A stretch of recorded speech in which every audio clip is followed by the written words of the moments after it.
Dr. Lee Mina rubbed her tired eyes as she stared at the glowing screens in front of her. The Kepler research station was quiet except for the soft hum of machines and the distant sound of air recyclers. She had been working for 12 hours straight, listening to signals from deep space. Most days brought nothing but static and the endless noise of the universe. But today was different. "Something's here," she whispered to herself, adjusting the sensitive equipment. The signal was buried deep in cosmic background radiation, so faint that most people would have missed it completely. But Mina had spent 3 years in this metal box floating around a distant star, and she knew the difference between natural space noise and something made by intelligent beings. Commander Park Ji-won floated over in the low gravity, his boots making soft magnetic clicks on the metal floor. He was a serious man with gray hair and tired eyes, someone who had seen too much of the universe's emptiness. Another false alarm, Doctor." "No, sir. This is different. This is artificial." Mina's fingers moved quickly across the control panels, trying to clean up the signal. "The pattern repeats every 47 minutes. It's definitely a transmission, but it's old, really old." Lieutenant Kim Doyen joined them at the communication station. He was younger than both of them, with bright eyes and an excitement for discovering new things. As the station's language expert, he was always hoping for the day they would finally hear from another intelligent species. "Can you decode it?" Commander Park asked. "I'm trying, but the encryption is unlike anything in our databases. The mathematical constants are universal, but the way they're arranged." "It's almost like music," Doyen said, his voice filled with wonder. For 6 long hours, the three of them worked together. They ran the signal through every decryption program they had. They analyzed the patterns, broke down the mathematical structures, and slowly began to understand what they were hearing. The rest of the station's small crew gathered around as the translation matrix finally began to work. The voice that emerged from the speakers was hauntingly beautiful. It's like singing mixed with the sound of wind through crystal chimes. Words that the computer translated made everyone in the room go silent. "To any who receive this final transmission of the Zephyrian Republic, we are the last. Our worlds burn, our children cry out in darkness, and our pleas echo unanswered across the void. The hegemony has come with ships like moving mountains and weapons that consume stars." Mina felt her heart sink as she listened to the desperate message. This wasn't just a simple greeting from another species. This was a cry for help from beings who were dying. "We are not warriors. We are teachers, healers, dreamers. We cannot stand against such hatred. Our coordinates are embedded in this transmission. If any still believe in compassion, if any still fight for the innocent, remember us." The message continued, painting a picture of a peaceful civilization being destroyed by something called the hegemony. The beings called themselves Zephyrians, and they were begging anyone who could hear them to help their people survive. "Remember that we sang songs to the stars and painted beauty on 1,000 worlds. Remember that we asked for help, and the galaxy turned away. We are the Zephyrians, and we die in silence." When the message ended, the station fell completely quiet. Everyone stared at the speakers as if they might hear something more, but there was only the endless hum of space. "Long has this been broadcasting?" Commander Park asked, his voice barely above a whisper. Mina checked her instruments twice before answering. 312 years, sir? They've been calling for help for over 3 centuries. The weight of those words hit everyone like a physical blow. For more than 300 years, this desperate plea had been traveling through space, hoping someone would hear it and care enough to respond.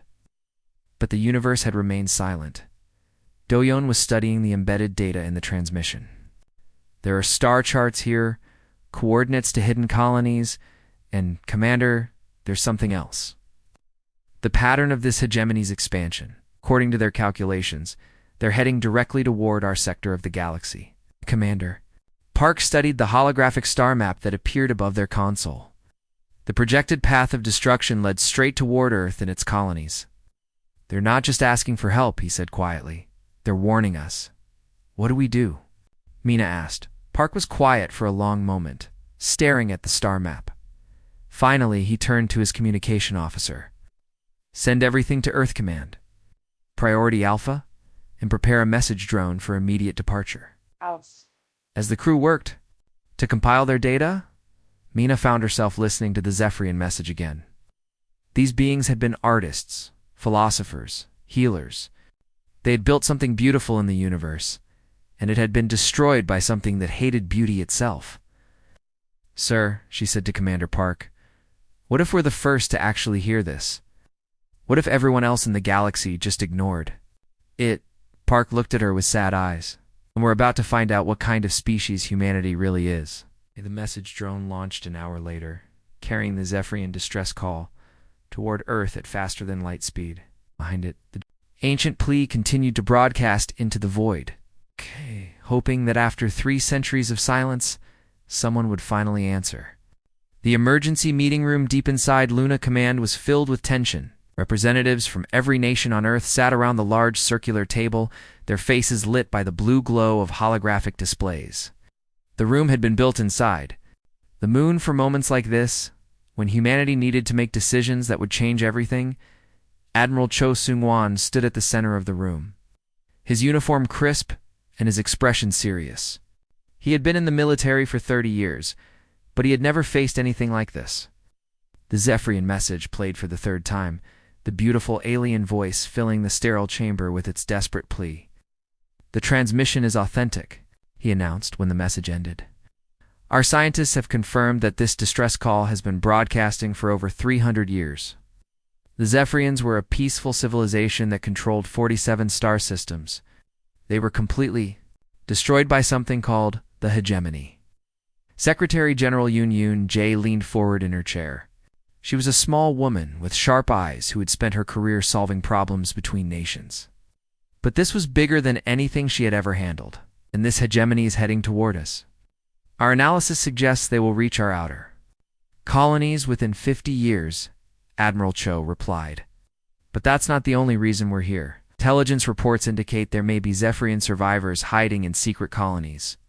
The room erupted in voices. Some representatives wanted to focus on building defenses around Earth.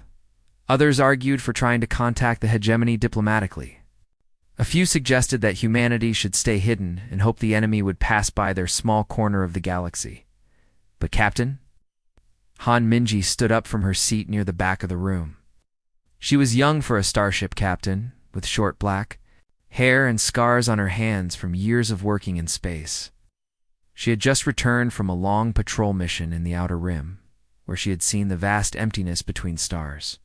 With respect, she said, her voice cutting through the debate, "They sent out a distress call 300 years ago. They asked for help. Everyone in the galaxy ignored them." The room fell quiet. All eyes turned to the young captain. "I've been out there," she continued, gesturing toward the star charts on the wall. "I've seen how big space is, how empty it can be. These beings were dying and they were alone. They sent their message into the void, hoping someone would care enough to answer." Her words hit the room like a physical force, but they're still out there, still hiding, still hoping that someone will finally respond to their call. Admiral Cho nodded slowly. "Captain Han is right. This isn't just about our own survival. This is about what kind of species we choose to be." Dr. Song Minwoo, Earth's leading expert on alien life, had been studying the cultural data embedded in the Zephyrian transmission for weeks. He was a quiet man who usually preferred his laboratory to meeting rooms, but today he had something important to share. "I've analyzed everything we know about the Zephyrians," he said, standing up with a tablet in his hands. "They were artists, philosophers, healers. They built libraries that covered entire planets. They composed symphonies that took decades to perform. They studied the universe not to conquer it, but to understand its beauty." He paused, looking around the room at the faces of Earth's leaders. They represented everything good about intelligent life. They created art instead of weapons. They wrote poetry instead of war plans. They reached out to other species with friendship instead of fear. And the hegemony destroyed them for it, Admiral Cho added grimly. The weight of those words settled over the room. Here was a species that had chosen peace, creativity, and compassion. They'd been wiped out by something that hated those very qualities. Secretary General Yoon stood up, her decision clear in her voice. "The United Nations Security Council has already voted. We're not going to let their call go unanswered. Admiral Cho activated the holographic display showing the massive fleet that was already being assembled. I've been authorized to begin. Immediate mobilization of the Pacific Fleet, Atlantic Fleet, and the new Titan Defense Force. We're not just going to investigate. We're going to respond. The numbers were staggering. 847 ships, from small fighters to massive dreadnoughts. Millions of sailors, marines, and support personnel. It was the largest military force humanity had ever assembled. The other species in the galaxy turned their backs on the Zephyrians, Admiral Cho continued. But Earth won't. We're going to find these survivors, and we're going to help them. Captain Hans smiled for the first time in weeks. When do we leave? First wave departs in 72 hours, Admiral Cho replied. We'll establish contact with any survivors, assess the situation, and prepare for whatever we find. As the meeting ended and representatives began filing out, Dr. Song remained behind. Staring at the star charts, the Zephyrian home system was thousands of light years away, in a part of the galaxy that no human had ever visited. We're really doing this? He whispered to himself. We're actually going to answer their call. Outside the meeting room, the corridors of Luna Command buzzed with activity. Orders were being sent across the solar system. Ships were being loaded with supplies. Marines were saying goodbye to their families. The sleeping giant of humanity was finally stirring, and it was angry. The human fleet dropped out of hyperspace at the edge of the Zephyrian home system with a flash of blue light. 847 ships appeared in the darkness, their engines glowing like stars against the black void. Captain Yang Suben stood on the bridge of her exploration vessel, Horizon, and stared at the horror that greeted them. The system was dead. Completely dead. Where there should have been planets with blue oceans and green forests, there were only cracked spheres of rock floating in space. The inner worlds had been broken open like eggs, their cores mined for precious metals. The atmospheres had been stripped away, leaving nothing but lifeless stone. My God, whispered Lieutenant Kong Hyun-woo from the science station. His instruments were picking up massive fusion scars across the planet's surfaces, evidence of weapons that could crack continents in half. What kind of monsters would do this? Captain Yang felt sick as she watched the debris of an entire civilization drift past her ship. Pieces of cities, fragments of art, the remains of billions of lives reduced to space junk. The Zephyrians had built something beautiful here, and the hegemony had destroyed it completely. No life signs on any of the inner worlds, reported Hyun-woo. I'm detecting artificial structures in the asteroid belt. They're powered and showing minimal heat signatures. Yang's heart jumped. Survivors? Maybe the signals are very weak, like they're trying to stay hidden. The fleet moved carefully toward the asteroid belt, their sensors scanning every rock and debris field. After 3 hours of searching, they found what they were looking for. Hidden inside a large asteroid was a small base, its lights dim and its power systems running on minimum. Dr. Lim Yemin, the fleet's language expert, worked frantically at his communication station. He had spent months learning the musical language of the Zephyrians, but he had never tried to speak it to actual aliens before. This is going to be tricky, he said, his fingers moving across the translation computers. Their language is based on harmonic frequencies. If I get the tone wrong, they might not understand me at all. The first contact came as a whisper across the void. The transmission was weak and frightened, like someone speaking through a broken radio. Unknown vessels, please identify yourselves. We mean no harm. We have nothing left to give. The voice was beautiful, even through the static, like wind chimes mixed with singing. But Yang could hear the fear in it, the desperation of beings who had been hiding for so long they had forgotten what hope felt like. Dr. Lim took a deep breath and activated the communication system.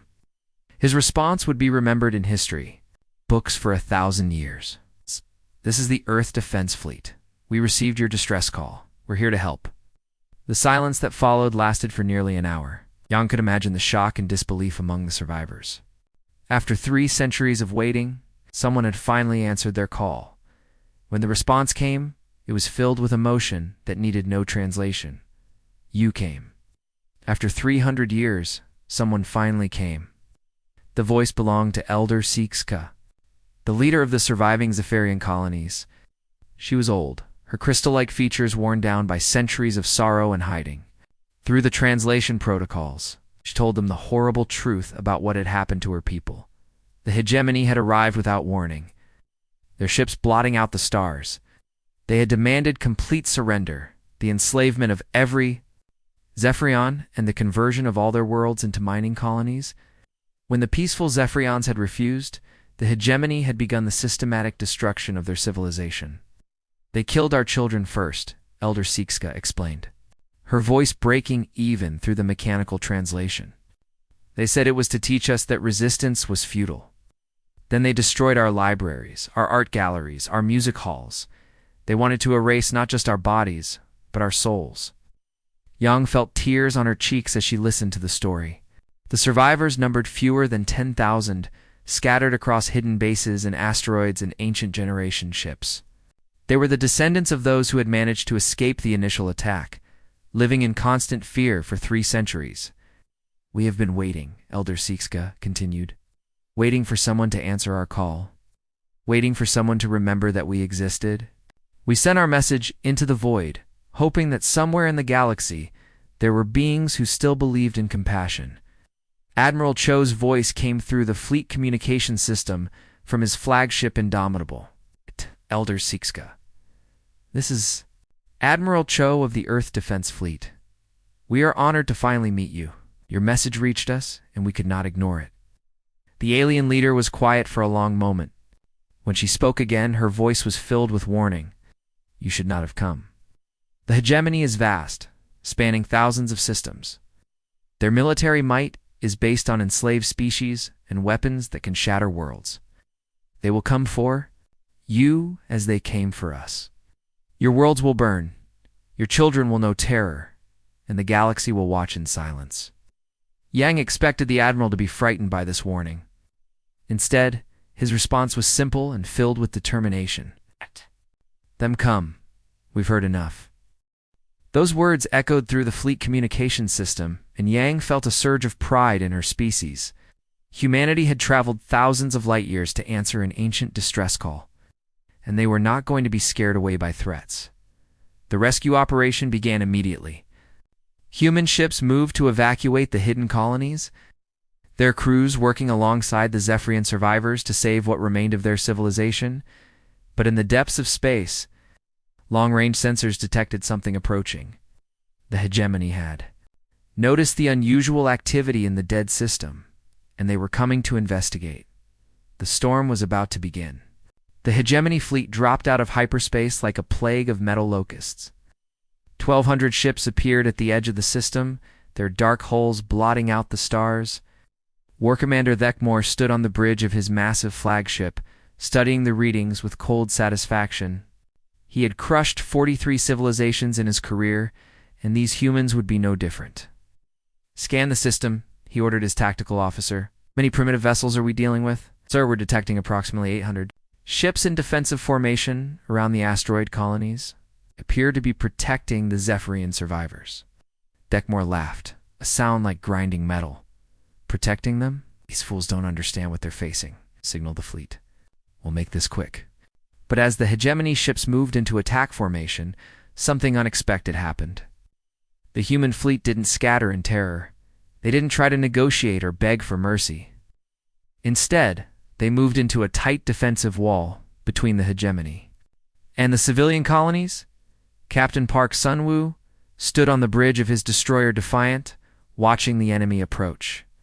His ship was small compared to the massive hegemony dreadnoughts, but he had something they didn't understand.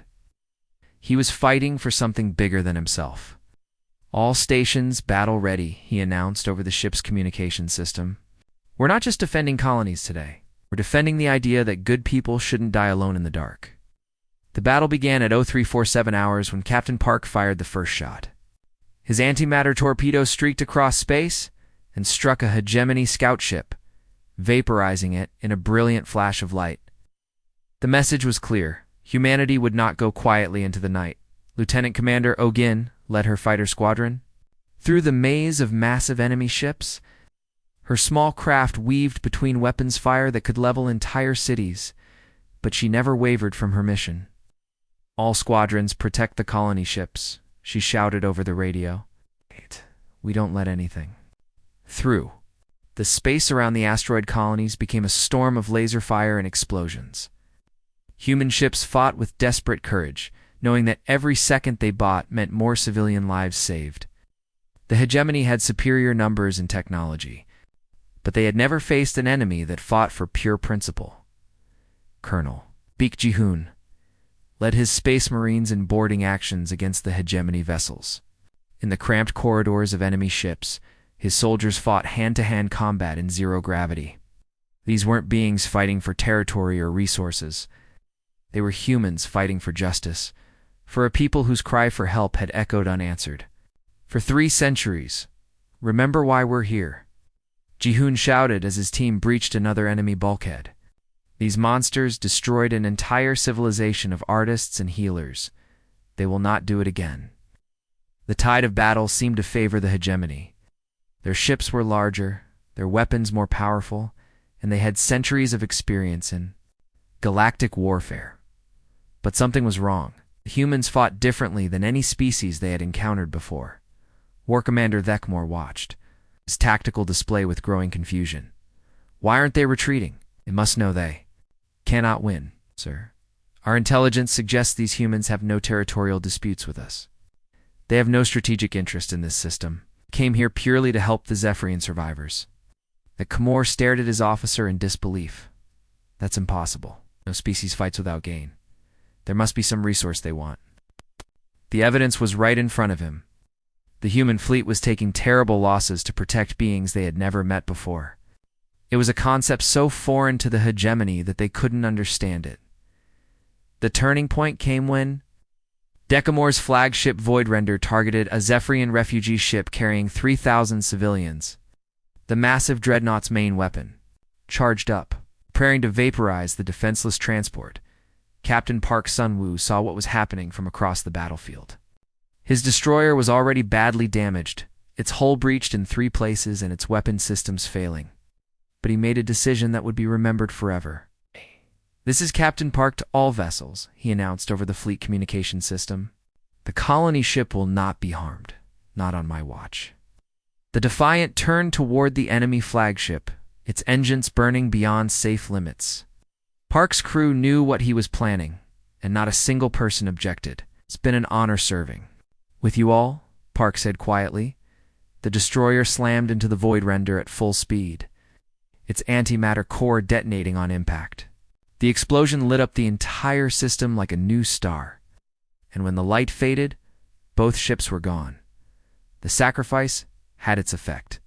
The hegemony fleet, which had seemed unstoppable moments before, suddenly found themselves facing an enemy that would rather die than let innocents be harmed.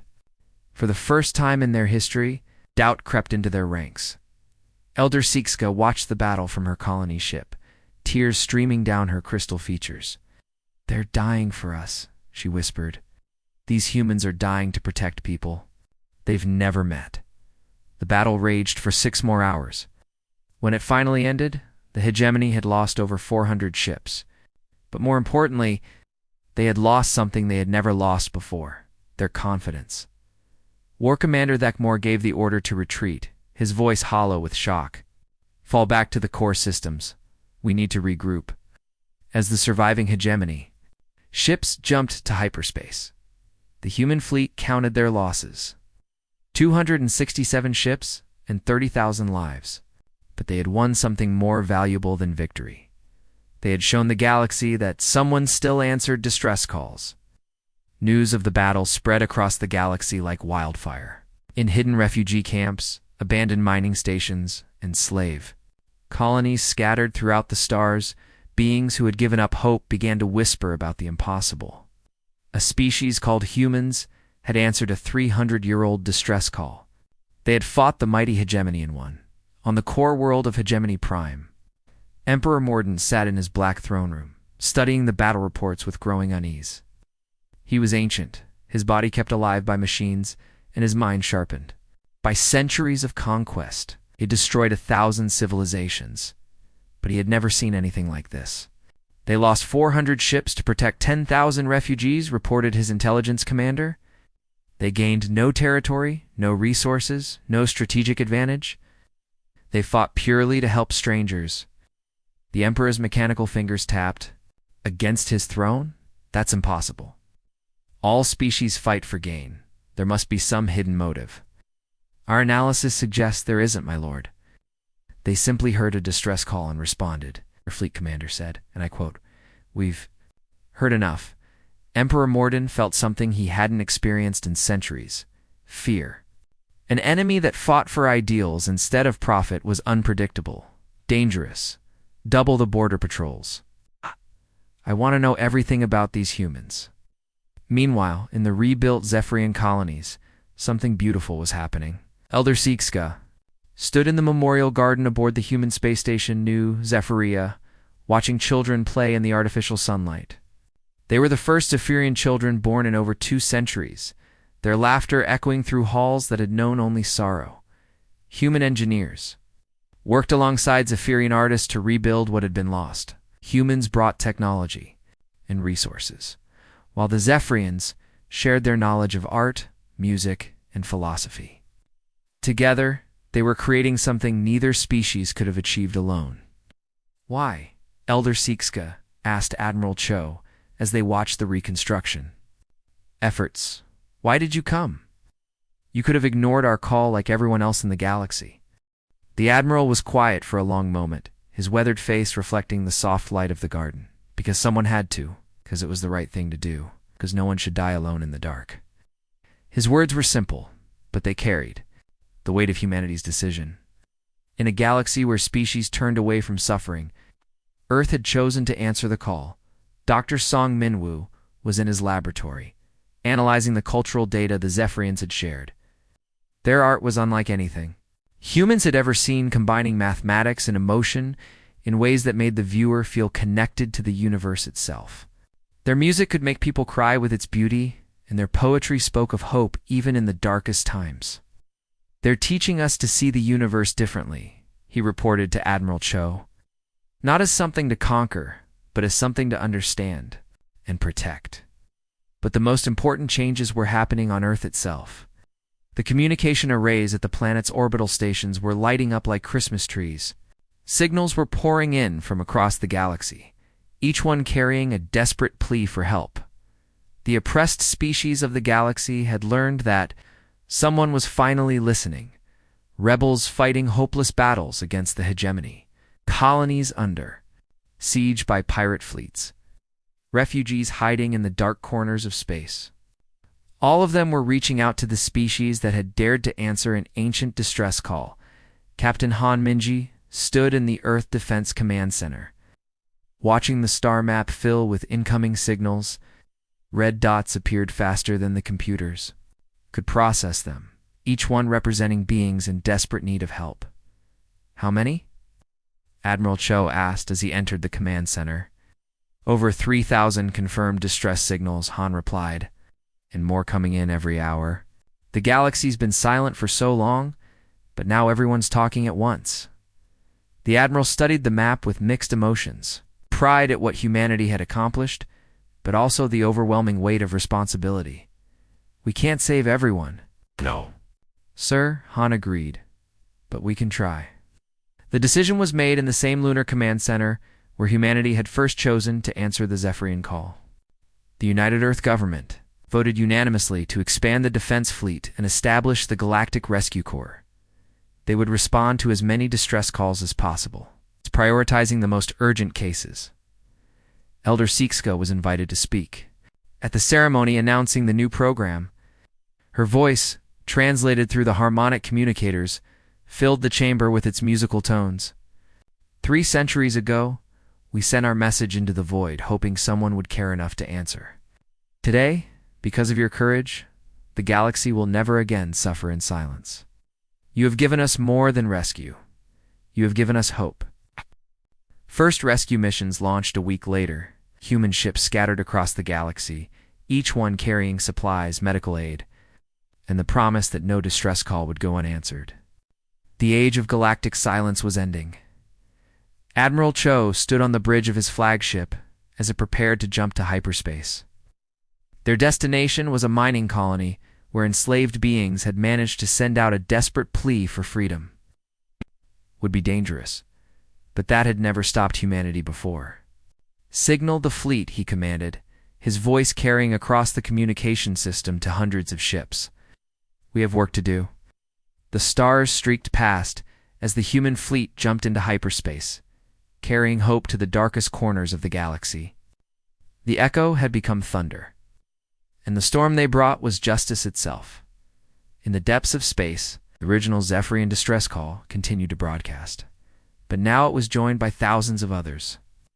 The galaxy had found its voice, and humanity had become its answer.